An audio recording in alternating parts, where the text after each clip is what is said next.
स्वागत है आपका। आपके साथ मैं हूं शिल्पा रावत। 10 कदम में आज बात हिजाब पर उठे विवाद की। दरअसल इलाहाबाद हाईकोर्ट में एक निजी स्कूल की मुस्लिम छात्रा ने हिजाब पहनने को लेकर अर्जी दी थी, जिसे हाईकोर्ट ने खारिज कर दिया।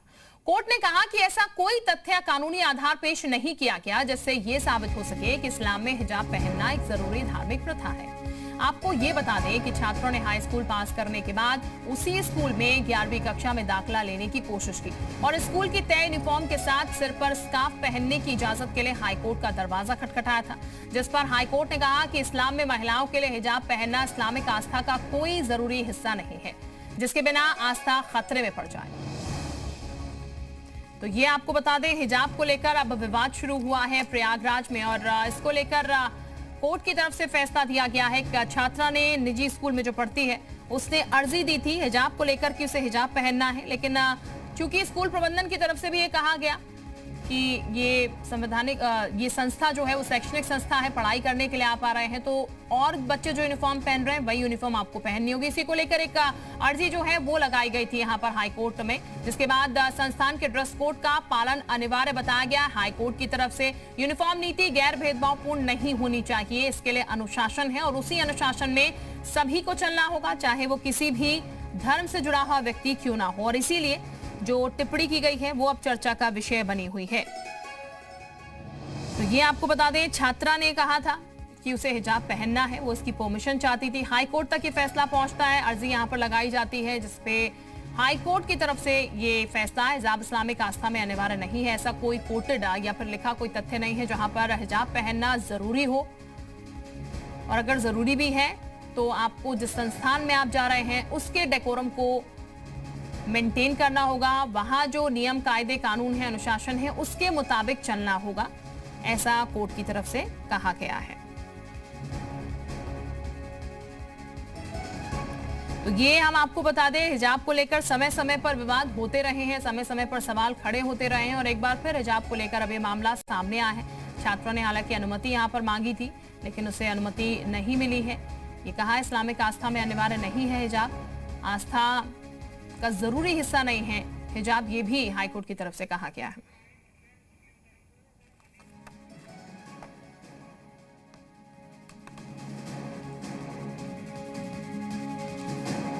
और इस वक्त हमारे साथ खास मेहमान जुड़ चुके हैं, उनका हम रुख कर लेते हैं। राजकमल गुप्ता जी हमारे साथ जुड़ चुके हैं, प्रवक्ता है वीएचपी के। बहुत स्वागत आपका जी उत्तर प्रदेश उत्तराखंड पर।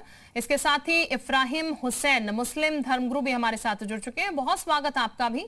साथ ही साथ हमारे साथ अनिल अग्रवाल अध्यक्ष प्राइवेट स्कूल एसोसिएशन यूपी के जुड़े हुए हैं, बहुत शुक्रिया, बहुत स्वागत आपका भी हमारे साथ जुड़ने के लिए। और सभी से हम चर्चा करेंगे, बारी बारी जानने की कोशिश करेंगे इस पूरे मसले को लेकर वो किस तरीके से अपनी राय रखते हैं, क्या वो कहते हैं। सबसे पहले मैं राजकमल जी के पास ही जाती हूँ। राजकमल जी, ये जो पूरा मसला सामने आया है नया नहीं है, हिजाब को लेकर बार बार मसले सामने आते रहे हैं और ये कहा गया है कि उनकी ये आजादी है, उनकी स्वतंत्रता है कि वो कुछ भी पहन सकते हैं, कुछ भी बोल सकते हैं। लेकिन एक निजी स्कूल में जब छात्रा ने अपील की है तो हाईकोर्ट ने भी साफ इनकार कर दिया है कि कहीं ऐसा कोटेड नहीं है, कहीं ऐसा लिखा नहीं गया है कि आपको हिजाब पहनना ही है, और अगर पहनना है तो जिस संस्थान में आप जा रहे हैं वहां पर उसका पालन आपको करना होगा।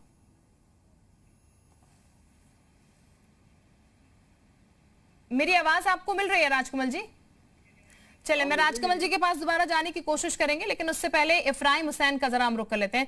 इफ्राहिम साहब, जो यहाँ पर अपील की गई थी उसके बाद हाईकोर्ट की तरफ से जो कहा गया है उससे आप कितना सहमत हैं, जो चीज कही गई है हाईकोर्ट की तरफ से पूरे मसले को लेकर?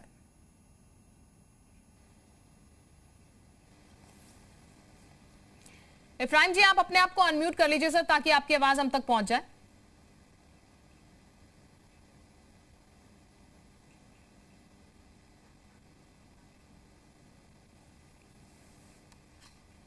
बोलिएगा इफ्राहिम जी।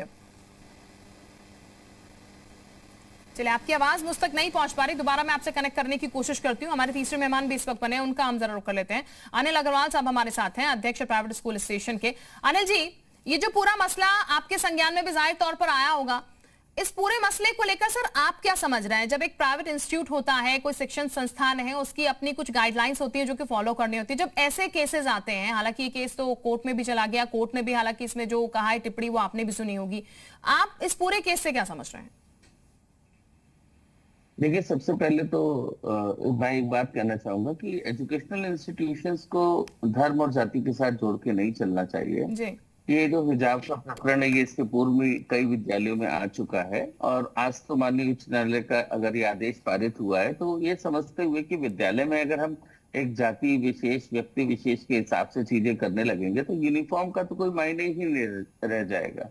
दूसरी बात मैं ये कहता हूँ कि यूनिफॉर्म को लगाने का पर्पज भी यही होता है कि हम किसी भी बच्चे को, कि वो हिंदू है, वो मुसलमान है, वो सिख है, वो ईसाई है, ऑल्दो सिख में टर्बन एक ऐसी चीज है जो अलाउ होती है, बाकी इसमें ऐसा कुछ भी नहीं है जो उनको अलग करता है। जी। तो मेरे हिसाब से जो निर्णय हुआ है ये बिल्कुल ठीक है, क्योंकि बच्चे को अगर हम शुरुआत से ही व्यक्ति के बीच में बंटवारे के साथ में पढ़ाने की चीजें करें, क्योंकि एजुकेशन इंस्टीट्यूट, जैसे मैंने कहा कि वो धर्म और राजनीति का अड्डा नहीं है, वहां पर चीजों को उसी के हिसाब से करना होगा। और विद्यालय की यूनिफॉर्म है, उसका पालन करना हर व्यक्ति के लिए जो वहां पर एडमिशन ले रहा है, जिस भी इंस्टीट्यूशन में ले रहा है।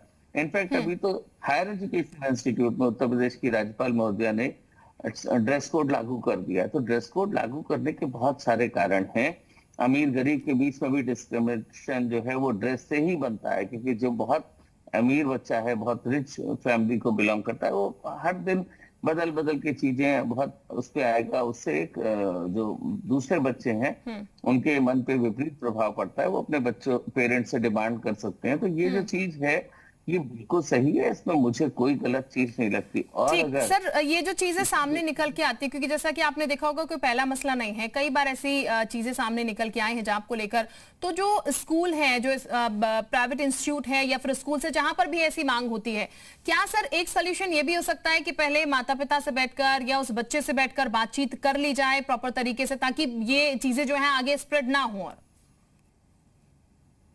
नहीं, बिल्कुल आप ठीक कह रहे हैं। और देखिए, डिस्कशन का पॉइंट तो तब आता है जब हम अचानक से, जब बच्चे, छोटे बच्चे एडमिशंस लेते हैं विद्यालयों की मैं बात करूं, क्योंकि व्यक्तिगत रूप से विद्यालयों का संचालन कर रहा हूं, तो छोटे बच्चे जब होते हैं तब पेरेंट्स ऐसी कोई डिमांड नहीं करते हैं, चाहे हमारे मुस्लिम वर्ग के पेरेंट्स क्यों ना हो। लेकिन जब बच्चा लड़कियों में खास तौर से बात होती है, जब वो बड़ी होने लगती हैं, तो उस तरह की उनके मन में चीजें आने लगती है। तो मैं यहाँ पर एक यही कहूंगा, यदि आप इतना ज्यादा रिलीजियस ओरिएंटेड हो रहे हैं, तो तमाम मदरसे वगैरह भी हैं, वहां पर आप अपने बच्चे को शिक्षा दिलाइए।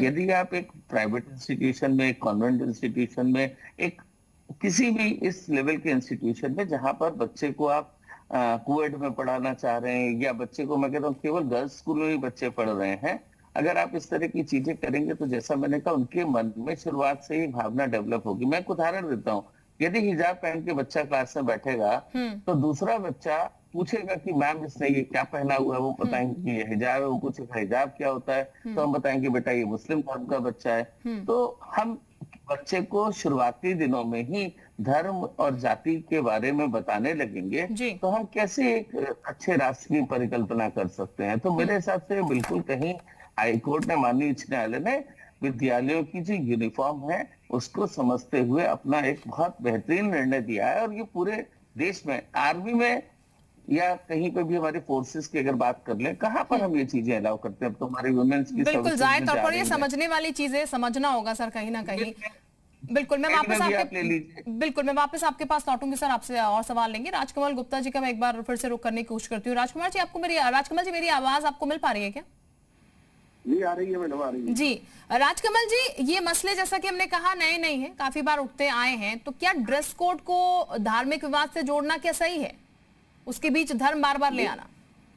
देखिए, हर चीज के अंदर धर्म से जोड़ना उचित नहीं होता है। ये जो ड्रेस कोड का विषय है, ये हाई कोर्ट ने बहुत अच्छा निर्णय दिया है।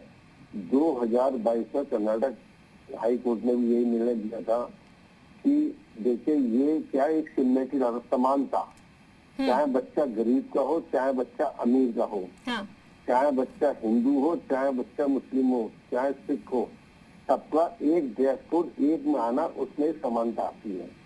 और वरना किसी गरीब रईस आदमी का बच्चा रोज ड्रेस नहीं पहन के आएगा, गरीब का वैसे आएगा। तो ये स्वागत योग्य है, बहुत अच्छा हुआ, इसका स्वागत सबको करना चाहिए। और पूरे देश के अंदर हाई कोर्ट ने उत्तर प्रदेश नहीं, पूरे देश के अंदर ये ड्रेस कोड लागू होना चाहिए, क्योंकि ये संविधान भी यही कहता है। और संविधान का कहना ये है कि जब तक हम समान रूप से समानता नहीं रहेंगे, आप हर चीज में समानता मानते हैं, तो क्या ये अनुचित होगा? दूसरी बात, जो ये बुरखा के ऊपर बहन ने मेरी हाई कोर्ट में केस डाला था, क्या ये सोचिए क्या बुरखा केवल इस्लाम का है? अरे बुरखा तो बहन मेरी इस्लाम का नहीं है, ये तो इस्लाम से भी पूर्व अरेबियन कंट्रीज जहाँ पर केवल उस समय इस्लाम था भी नहीं, केवल वहाँ पर नहीं, लेकिन तो फिर मुस्लिम छात्राएं तो सर ये कहते हैं ना कि आप हमारी धार्मिक स्वतंत्रता का हनन कर रहे हैं, हम हमारे धर्म में जो चीज हम पहनते हैं वो आप हमें नहीं पहनने दे रहे, फिर ये तर्क दिया जाता है। धर्म में है ही नहीं, ये मुझे दिखाओ कुरान में कहाँ लिखा है? इसको धर्म से जोड़ना बिल्कुल अनुचित है, ये धर्म में कहीं भी नहीं है। कोई मैं चैलेंज कर रहा हूँ, कहीं पे दिखा दो कि कहीं पे ये नहीं है, ये केवल बना दिया गया है। किताब बुरका इस्लाम में, एक बताइए अरब कंट्रीज में मुसलमान पूरी ड्रेस पहनते, वो नहीं पहनते, और उसके वो केवल मतलब प्रोटेक्शन ऑफ द बॉडी। मैं डॉक्टर हूँ, क्योंकि गर्मी में जब रेते की धूल और हवाएं चलती है, रेता मुंह पे आता है, तो क्या होता है, स्किन डिजीज होती है, और स्किन डिजीज के बचाव के लिए वहां पर चाहे कोई भी हो उसको तो सब पहनते थे, इस्लाम तो था भी नहीं। इसको इस्लाम से जोड़ना बिल्कुल एकदम गलत है। बुरका तो जिसे हमने बुरका नाम दे दिया, यानी बुरका नहीं है, ये तो एक तरीके से हमारे शरीर का सुरक्षा कवच है, आंधी तूफान रेत के डेजर्ट से बचाने के लिए। तो इसको इस्लाम से जोड़ देना ये तो बिल्कुल एकदम अनुचित है। अब मैं तो कहता हूँ ये एक बताइए, अरब के अंदर जो डेजर्ट चल रहे हैं, वहाँ पर रेत है, रेगिस्तान है, भारत में कौन सा रेगिस्तान है आप मुझे बताइए? वहाँ पे रेगिस्तान है, जैसलमेर, बाड़मेर, वहाँ पे आपके लखनऊ, दिल्ली, ठीक है बताइए कहाँ पे? बिल्कुल, यानी कि दम का ऐसा नहीं है, लेकिन उसको इस तरीके से पोर्ट्रेट किया जा रहा है। लिखा कहीं नहीं। इफ्राहिम हुसैन साहब भी हमारे साथ इस वक्त जुड़े हैं, उनका भी हम रोक लेते हैं वापस। ठीक है सर, मैं वापस आपके पास लौटूंगी, इफ्राहिम जी को भी चर्चा में जोड़ लेते हैं। इफ्राहिम जी, क्या हिजाब वाकई में इतना इंपॉर्टेंट है, या फिर ड्रेस कोड जो स्कूल का ड्रेस कोड है उसको लेकर समझौता किया जा सकता है?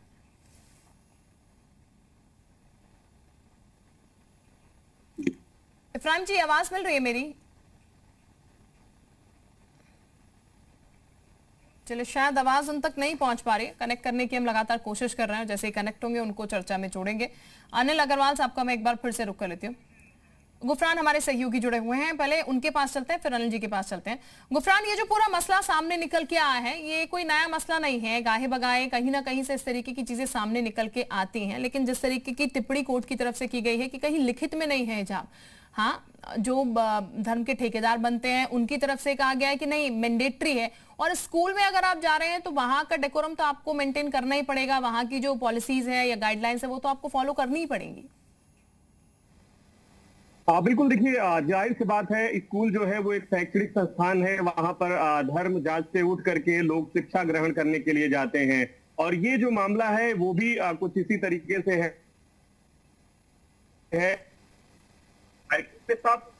कि शैक्षणिक संस्थानों में जो पहचान है या फिर जाति है या फिर धार्मिक आधार पर जो चीजें डिमांड की जाती है उसको अलाउ नहीं किया जा सकता, क्योंकि जिस कॉलेज का ये मामला है वहां समान रूप से सारे छात्रों के लिए एक ड्रेस कोड लागू है, और किसी एक छात्रा के लिए हिजाब या फिर दूसरे तरीके के वस्त्रों की अनुमति देना वो कहीं ना कहीं से उस शैक्षणिक संस्थान की जो अंदर के आंतरिक जो गतिविधियां हैं उसको प्रभावित करने की जो कोशिश है ये हो जाएगी। हालांकि छात्रा मौलिक आधारों का एक तरीके से हवाला दे रही, तो उसका धार्मिक एंगल भी इसमें था। उसका ये कहना था कि हमारा मौलिक अधिकार है, धार्मिक स्वतंत्रता है, लेकिन कोर्ट ने इन सब बातों को सुनने के बाद साफ तौर पर एक जो टिप्पणी की है वो ये कही है कि इस्लामिक जो आस्था है उसमें हिजाब जो है वो अनिवार्य नहीं है। ये बातें भी कोर्ट ने कही है, जो कि बहुत इंपॉर्टेंट हो जाती है। और इसके पहले पूर्व में भी तमाम जो न्यायालय रहे हैं उनके आदेश भी इस पर आते रहे हैं। तो ये मामला जो है अपने आप में एक स्कूल से जुड़ा था, और इस लिहाज से इलाहाबाद हाईकोर्ट की जो ये टिप्पणियां हैं ये बहुत मायने रखती हैं, क्योंकि ये एक निजी शैक्षणिक संस्थान है और इंटरमीडिएट की छात्रा है, और एक अलग तरीके की जो कोशिश है खास करके ड्रेस कोड की बोला। ठीक है गुफरान, तो फिलहाल देखिए कोशिश जो है वो जरूर हर बार की जाती है, ये मांग भी हर बार उठती है, लेकिन कोर्ट की तरफ से जो टिप्पणी की गई है उसमें बहुत क्लियर कट ये समझा दिया गया है कि अगर आप कहीं जा रहे हैं तो फिर आप इस तरीके से बुर्का नहीं पहन सकते। राजकमल साहब हमारे साथ बने हुए हैं, उनका हम एक बार फिर से जरूर कर लेते हैं। जी राजकमल जी बोलेगा, आप कुछ कह रहे हैं।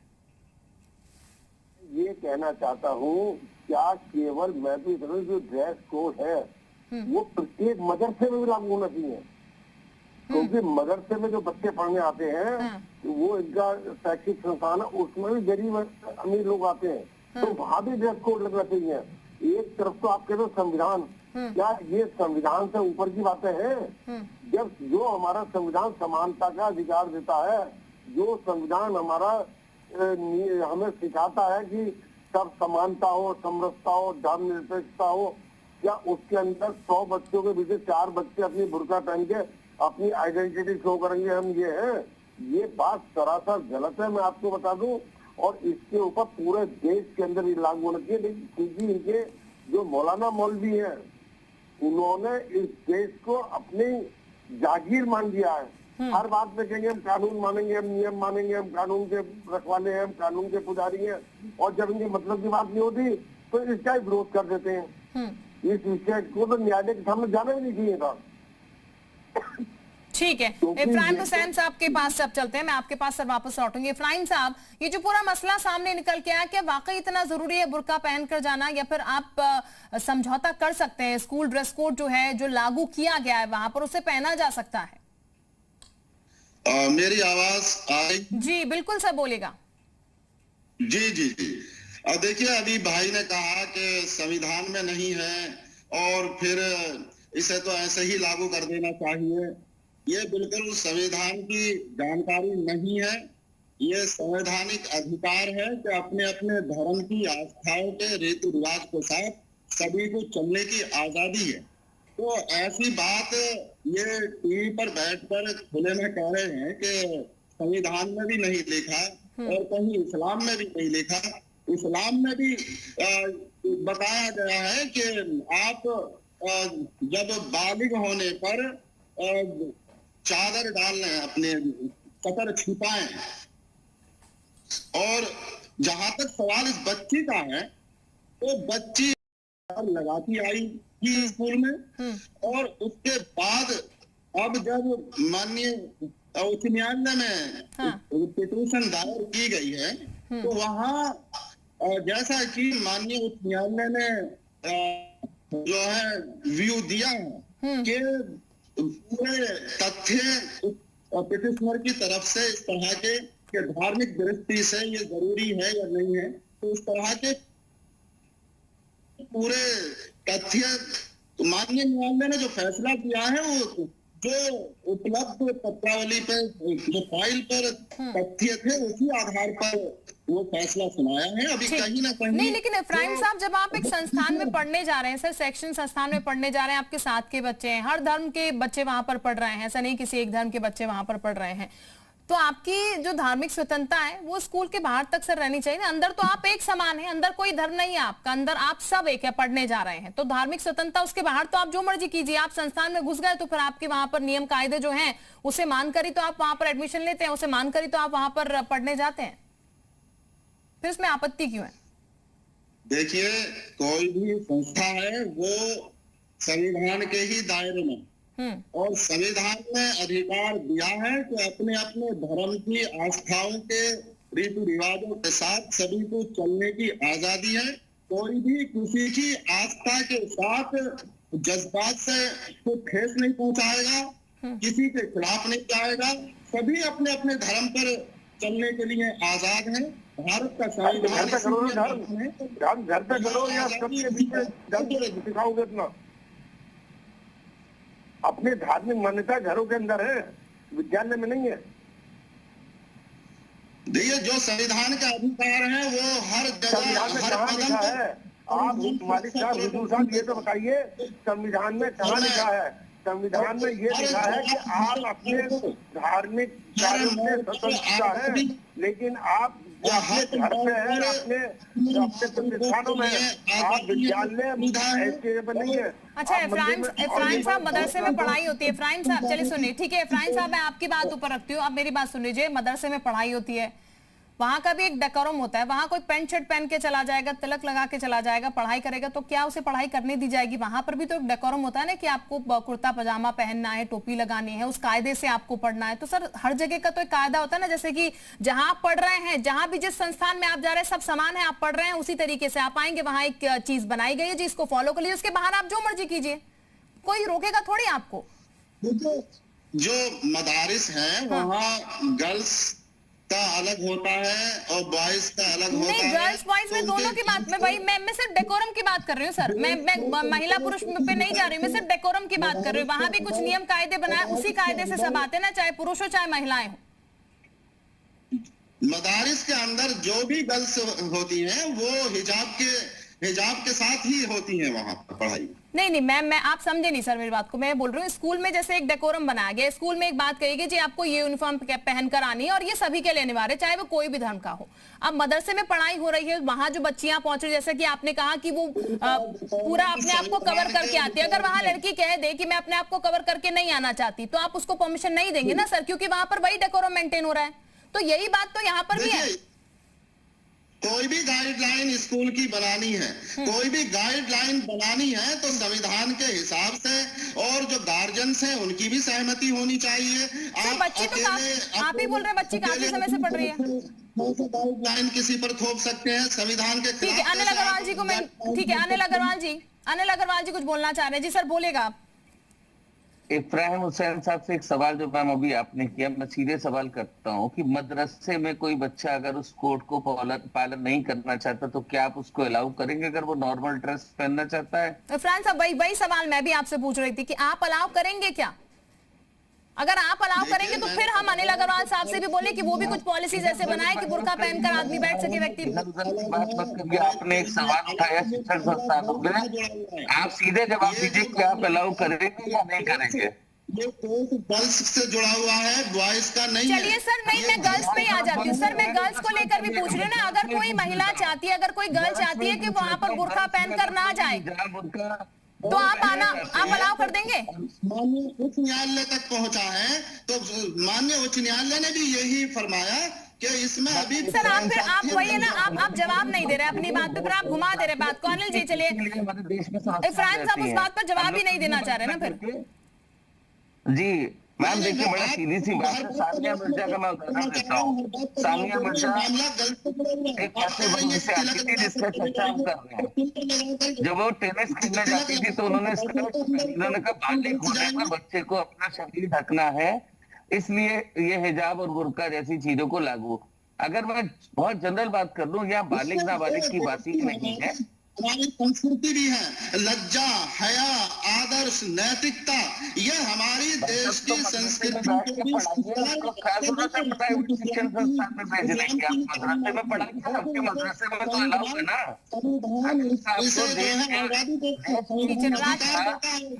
ठीक है राजकमल साहब, जो सर नहीं ढकेगा फिर इसका मतलब तो उसमें लज्जा आया है ही नहीं। फिर इब्राहिम साहब जो कह रहे हैं फिर तो मतलब उस हिसाब से हम बाकी के जो लोग हैं, हिंदू बच्चे हैं, वो हमारे इस्लामिक बच्चे छोड़ के बाकी अन्य जो भी बच्चे हैं उनके अंदर ना कोई शर्म है ना हया है, लज्जा। अगर वो स्कर्ट पहनते हैं तो इसके हिसाब से वो उनके अंदर लज्जा नहीं है। तो इस तरह की टिप्पणी, जिसकी मानसिकता ऐसी सोच होगी, तो देश कभी तरक्की नहीं कर पाएगा। बात आप अलग घुमा रहे हैं।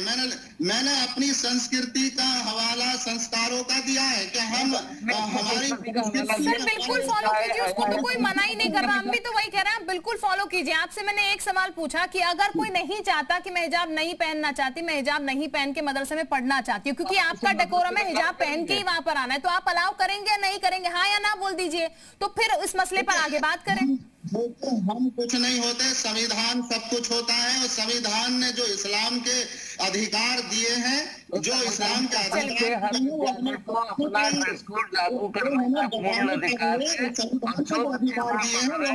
चलिए ठीक है इरफान साहब, मदरसा आएगा तो फिर आपके कानून चलेंगे, स्कूल आएगा तो फिर कोर्ट में चले जाएंगे, कोर्ट भी हालांकि फैसला दे देगा। बहुत शुक्रिया आप सभी का हमारे साथ जुड़ने के लिए। तो फिलहाल बुर्का इस वक्त विवाद बना हुआ है, लेकिन आपने सुन लिया इरफान साहब उस पर खुलकर कुछ नहीं बोल रहे हैं, सीधे तौर पर तब संविधान की बात आ जा रही है, क्योंकि मदरसा और स्कूल दोनों अलग हो गए। मदरसे में अपने कानून है, स्कूल जो कह रहा है वो इस हिसाब से चलना पड़ेगा कि बुर्का अगर पहनना है तो फिर आपको अलाउ कीजिए, आप तब संविधान आ जाता है। बहरहाल शुक्रिया आप सभी का हमारे साथ जुड़ने के लिए। एक छोटे से ब्रेक के लिए रुक रहे हैं।